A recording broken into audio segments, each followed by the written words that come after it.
여호수아서 8장 1절부터 9절 말씀입니다. 저와 여러분이 한 절씩 교독하도록 하겠습니다. 여호와께서 여호수아에게 이르시되 두려워하지 말라, 놀라지 말라. 군사를 다 거느리고 일어나 아이로 올라가라. 보라, 내가 아이 왕과 그의 백성과 그의 성읍과 그의 땅을 다 내 손에 넘겨주었으니 그 왕에게 행한 것 같이 아이와 그 왕에게 행하되 오직 거기서 탈취할 물건과 가축은 스스로 가지라.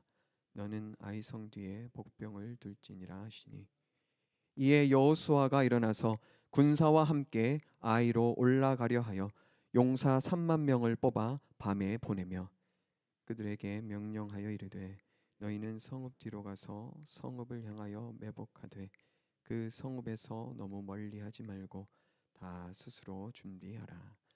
나와 나를 따르는 모든 백성은 다 성읍으로 가까이 가리니 그들이 처음과 같이 우리에게로 쳐 올라올 것이라. 그리할 때에 우리가 그들 앞에서 도망하면 그들이 나와서 우리를 추격하며 이르기를 그들이 처음과 같이 우리 앞에서 도망한다 하고 우리의 유인을 받아 그 성읍에서 멀리 떠날 것이라. 우리가 그들 앞에서 도망하거든 너희는 매복한 곳에서 일어나 그 성읍을 점령하라. 너희 하나님 여호와께서 그 성읍을 너희 손에 주시리라. 너희가 그 성읍을 취하거든 그것을 불살라 여호와의 말씀대로 행하라. 보라, 내가 너희에게 명령하였느니라 하고 함께 봅니다. 그들을 보내매 그들이 매복할 곳으로 가서 아이 서쪽 베델과 아이 사이에 매복하였고 여호수아는 그 밤에 백성 가운데서 잤더라. 아멘. 오늘은 순종이 열쇠다 하는 말씀으로 함께 은혜를 나누기를 원합니다. 우리 하나님께서는 무엇보다도 우리 모든 성도님들을 늘 사랑하시고 또 지키시고 보호하시는 줄로 믿습니다. 우리의 삶 속에 언제나 그 사랑이 가득 넘치고 또 그 사랑으로 행하며 살아갈 수 있는 새순의 우리 모든 성도님들이 되기를 예수님의 이름으로 축복합니다. 안시성이라는 영화가 있습니다. 제가 새벽 기도회 때는 성벽 이야기 때문에 잠깐 했었는데요. 당태종, 당나라의 황제였던 이 이세민은 20만 대군을 이끌고 고구려 땅을 침략해 왔습니다. 이미 주필산 전투에서 고구려의 15만이라고 하는 이 대군과 싸워서 그들을 이긴 이세민이었습니다. 그의 눈앞에 안시성은요, 잠시 밟고 지나갈 잡초에 불과했습니다. 왜냐하면 안시성을 지키는 군사는 5천에 불과했기 때문입니다. 20만과 5천의 싸움이었습니다. 그런데 막상 뚜껑을 열고 보니까 이세민의 뜻대로 되지 않았습니다. 안시성은요, 철저히 준비를 하고 있었기 때문입니다. 당나라는 각종 무기와 강력한 화력으로 안시성을 공격했지만 안시성은 무너지지 않았습니다. 마지막에는 거대한 토산까지 쌓았지만 뜻대로 되지는 않았습니다.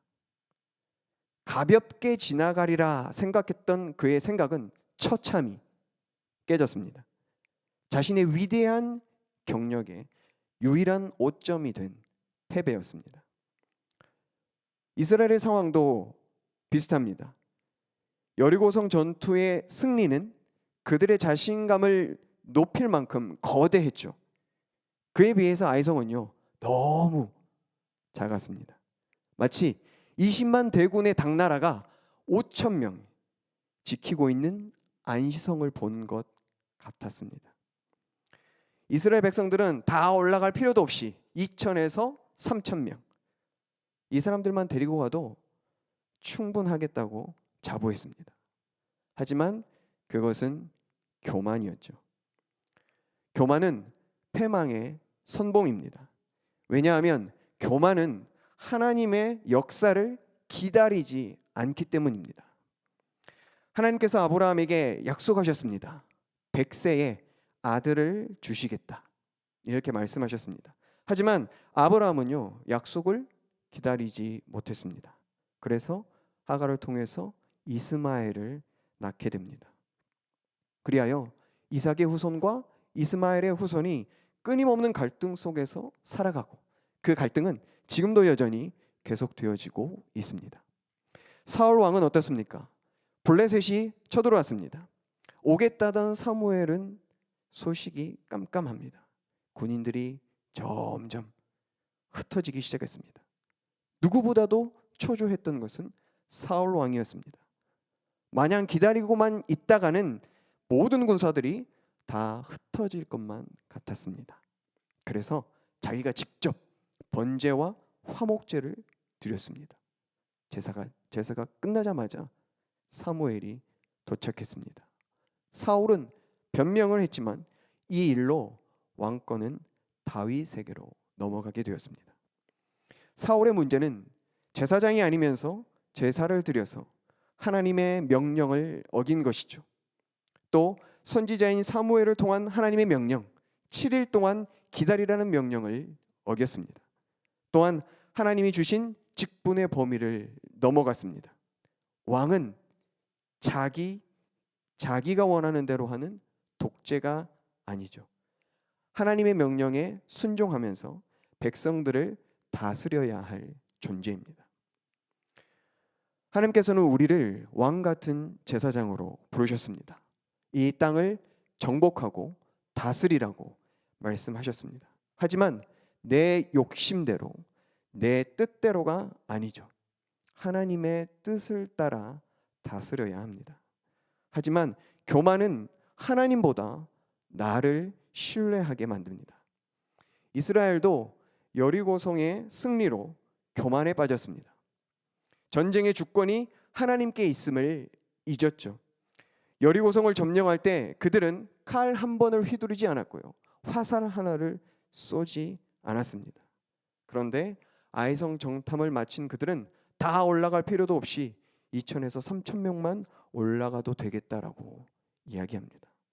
하나님보다 자신을 신뢰했기 때문입니다. 강한 자신감이 드러났지만 결과는 패배였습니다. 선줄로 생각한 자는 넘어질까 조심하라라고 말씀하셨습니다.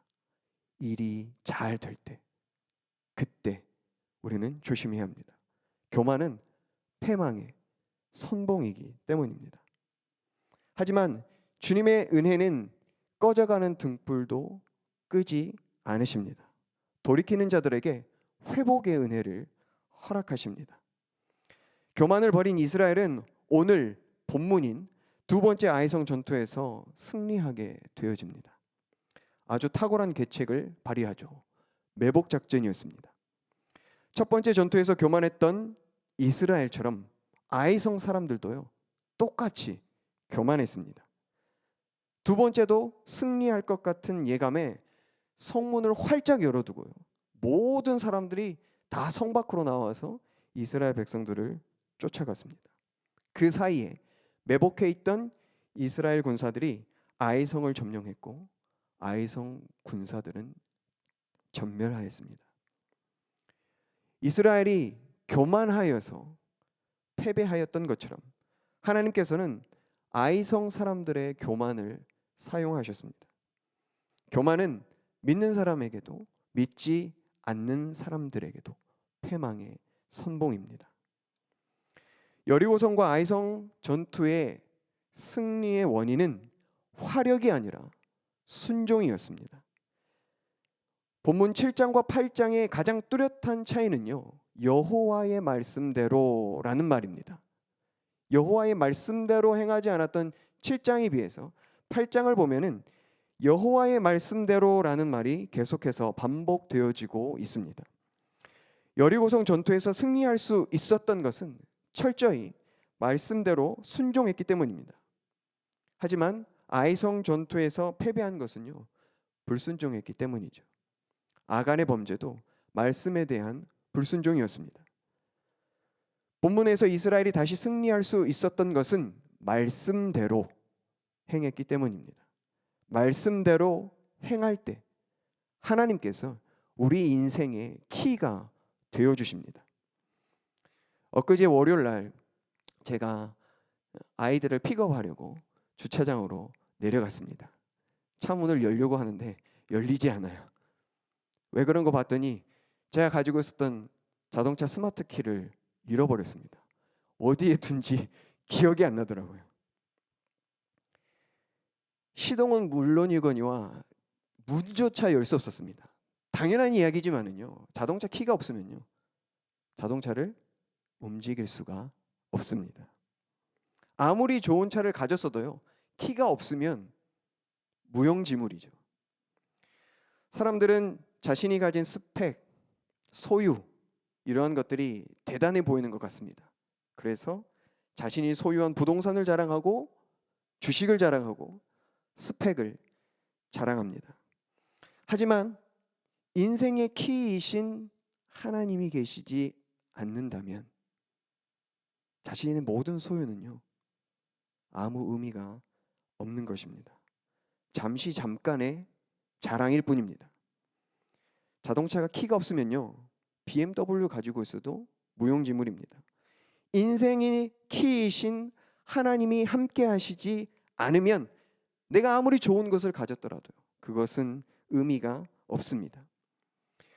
영원을 상징하는 물건 중에 하나가 다이아몬드죠. 다이아몬드는 영원합니다 라고 하는 이 광고 문구로 인해서 다이아몬드 반지가 폭발적으로 판매되어졌습니다. 하지만 다이아몬드가 영원할지라도 인생은 잠시뿐이라는 것을 결코 잊지 말기를 원합니다. 인생은요, 순간입니다. 이스라엘은 가나안 정복 전쟁 가운데 있었습니다. 그들이 승리하기 위해서 필요한 것은 화려한 스펙이 아니었습니다. 군사력과 무기가 아니었습니다. 그들에게 필요한 것은요, 하나님과 함께 함이었습니다. 왜냐하면 승리의 열쇠는 하나님께 달려있기 때문입니다. 그 열쇠를 받기 위해 필요한 것이 바로 말씀에 대한 순종입니다. 우리는 살아가면서요, 늘 무언가에 순종하면서 살아가고 있습니다. 하지만 진짜 중요한 것은 뭐냐면 우리가 무엇에 순종하며 살고 있느냐 하는 것입니다. 왜냐하면 내가 순종하는 것에 종이 되기 때문입니다. 로마서 6장 16절 말씀을 보면 너희 자신을 종으로 내주어 누구에게 순종하든지 그 순종함을 받는 자의 종이 되는 줄을 너희가 알지 못하느냐. 혹은 죄의 종으로 사망에 이르고 혹은 순종의 종으로 의에 이르느니라 라고 말씀하십니다. 요즘 대부분의 사람들이 빠져 있는 것이 하나 있습니다. 스마트폰이죠. 스마트폰이 무조건 나쁜 것은 아닙니다. 하지만 하나님께 순종해야 하는데 우리는 스마트폰에 순종하는 경우가 많이 있습니다. 혹시 스몬비라는 말을 들어보셨습니까? 스몬비, 스마트폰과 좀비의 합성어입니다. 길거리를 걸으면서도 스마트폰을 보느라고 고개를 숙이면서 다니는 이러한 사람들을 일컫는 말이 스몬비입니다. 많은 사람들이 밥을 먹을 때도 길을 걸을 때에도 스마트폰만 쳐다봅니다. 가족들과의 대화보다도요, 스마트폰에 집중하죠. 하나님과의 대화보다도 스마트폰에 더 집중합니다. 스마트폰의 알람에는 즉각 반응합니다. 누구에게 연락이 왔는지, 어떤 소식인지. 하지만 우리가 하나님의 말씀 앞에서 그렇게 반응하고 있는가? 혹은 우리가 하나님의 말씀 앞에서 주저주저 하고 있지는 않습니까? 우리가 하나님의 종이 아니라 혹 스마트폰의 종이 되고 있지는 않는지, 우리는 지금 누구에게 순종하고 있는지 우리의 삶을 한번 돌아보기를 원합니다. 무엇보다도 우리의 삶이 스마트폰의 종이 아니라 하나님의 종이 되어지는 우리 모두가 되기를 축복합니다. 본문에서 이스라엘은요, 순종을 통해서 얻는 유익이 있습니다. 첫째는 두려움을 이기는 것이고요, 두 번째는 지혜를 얻는 것이며 세 번째는 승리를 얻는 것입니다. 우리가 하나님께 순종할 때 첫째로는요, 두려움을 이길 수 있습니다. 오늘 본문 1절에서 하나님께서는 여호수아에게 이렇게 말씀하십니다. 두려워하지 말아라. 겁내지 말아라. 아이성 전투의 패배로 여호수아의 자신감은 자취를 감추고 두려움이 몰려왔기 때문입니다. 두려움을 몰아낼 방법이 없습니다. 왜냐하면 자신의 방법으로는 승산이 없기 때문이죠. 우리의 삶도 마찬가지입니다. 우리를 두렵게 만드는 문제들이 있습니다. 자신감이 떨어지고 할 수 없다는 패배감에 젖어들 때가 있습니다. 하지만 내 자신이 아니라 하나님께서 싸우실 때 승리할 수 있음을 믿어야 합니다. 승리의 열쇠를 주신 하나님께 순종할 때 이길 수 없었던 싸움과 두려움을 극복할 수 있기 때문입니다. 두 번째로는 우리가 순종할 때 지혜를 얻게 되어집니다. 이스라엘에게는요, 지금 방법이 없었습니다. 하지만 하나님께서 그들의 지혜가 되어주셨습니다. 매복이라는 계략을 펼치게 하시죠. 이스라엘이 교만하였던 것처럼 아이성 사람들의 교만을 이용하십니다. 코로나로 어렵습니다. 우리는 하나님께 지혜를 구해야 합니다. 어려운 상황 속에서도 말씀 앞에 순종할 때 하나님께서는 우리의 지혜가 되어주십니다. 내 머리로는 생각할 수 없었던 것을요, 생각나게 해주십니다. 왜냐하면 여호와를 경외하는 것이 지혜의 근본이기 때문입니다. 세 번째로는요, 순종하는 자에게 승리를 주십니다. 그리스도인에게는 실수는 있어도요, 실패는 없습니다. 왜냐하면 전쟁의 주관자는 하나님이시기 때문입니다. 인생을 책임지시는 분도요, 하나님이십니다. 다만 우리의 연약함으로 때로는 실수할 수 있습니다. 이스라엘처럼 실수할 수도 있습니다. 하지만 우리가 돌이켜 순종할 때 하나님께서는 우리에게 승리를 주시는 하나님이신 줄로 믿습니다. 왜냐하면 예수님께서는 이미 승리하셨고 그 승리를 누리는 것이 바로 우리의 삶이기 때문입니다. 우리가 하나님께 순종함으로 두려움을 극복하고 지혜를 얻고 승리를 누리며 사는 삶이 되기를 예수님의 이름으로 축복합니다. 우리가 말씀에 순종하기 위해서 한 가지 주목해야 하는 것이 있습니다. 그것은요, 소리입니다. 소리. 여러분들은 어떤 소리에 주목하고 계십니까? 인생은요, 내 뜻대로 되지 않습니다. 하나님께서 뜻하신 대로 되어집니다.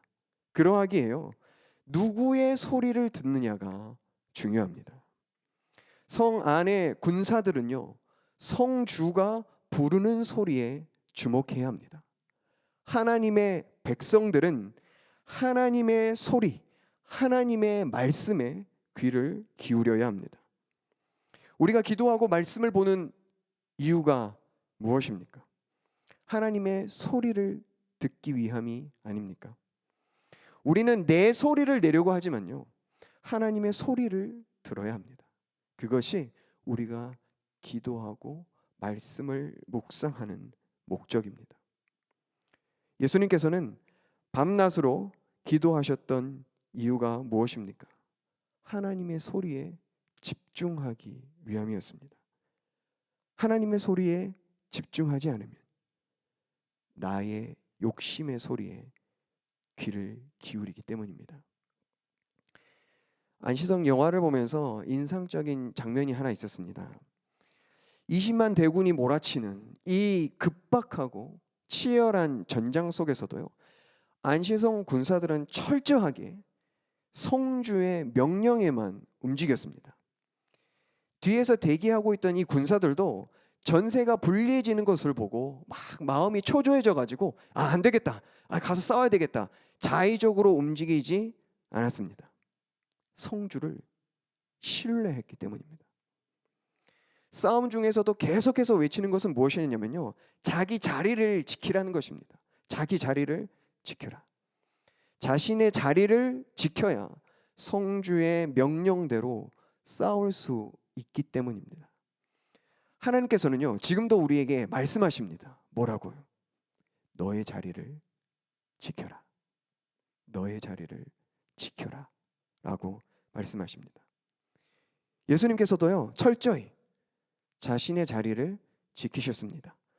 광야에서 사단의 시험을 받으실 때에도, 겟세마네 동산에서 기도하실 때에도, 골고다 언덕에서 십자가를 지실 때에도 예수님께서는 아버지의 뜻을 이루는 것에만 관심을 두셨습니다. 예수님께서는요, 십자가에 목숨을 내어놓기까지 순종하셨습니다. 아버지의 뜻을 이루는 아들의 자리를 끝까지 지키셨습니다. 우리가 지켜야 할 자리는 어디입니까? 성도의 자리, 부모의 자리, 자녀의 자리. 그곳에서 하나님을 사랑하고 이웃을 사랑하기를 원하시는 하나님의 뜻이 있습니다. 우리의 순종을 통해서 하늘의 평화가 임하기 때문입니다. 하지만 우리가 부모의 역할을 제대로 하지 않고 자식된 도리를 저버릴 때, 사랑이 아니라 욕심으로 채울 때, 그곳에는요, 고통이 있고 한숨만 남게 되어집니다. 우리가 뉴스를 통해서 매일 듣는 소식들이 바로 그러한 것들입니다. 팔은 팔의 역할이 있고 다리는 다리의 역할이 있습니다. 서로의 역할에 순종할 때 몸은 건강한 것입니다. 교회는 한 몸입니다. 하나님의 말씀을 따라 자신의 자리를 지키는 것, 이것이 코로나 시대에도 변함없는 우리의 사명인 줄로 믿습니다. 코로나로 참 어려운 시기입니다. 모두가 위기다라고 그렇게 말하고 있습니다. 20만 대군을 눈앞에 둔 것처럼 앞이 캄캄할지도 모릅니다. 하지만 여전히 우리가 해야 할 일은요, 내 자리를 지키는 것입니다. 내 자리를 지키고 있어야 우리가 하나님의 뜻대로 살아갈 수 있기 때문입니다. 코로나 시대에도요, 여전히 순종이 열쇠인 줄로 믿습니다. 말씀에 순종할 때 하나님께서 우리의 인생을 책임지시기 때문입니다. 아무리 두꺼운 은행 금고도요, 열쇠가 있으면 쉽게 열 수 있습니다. 하지만 열쇠가 없는 도둑들은요, 죽어라고 고생을 하며 열게 되어집니다. 누구에게 순종하느냐가 인생의 열쇠를 결정합니다. 무엇보다도 우리의 모든 새순의 성도님들이 하나님께 순종함으로 코로나의 위기를 지혜롭게 극복해 나아가는 우리 모두가 되기를 예수님의 이름으로 축복합니다. 우리의 있어야 할 그 자리를 지킴으로 말미암아 주님의 몸된 교회를 바르게 세워갈 수 있는 우리의 삶이 되어지기를 예수님의 이름으로 축복합니다. 우리 함께 찬양하도록 하겠습니다.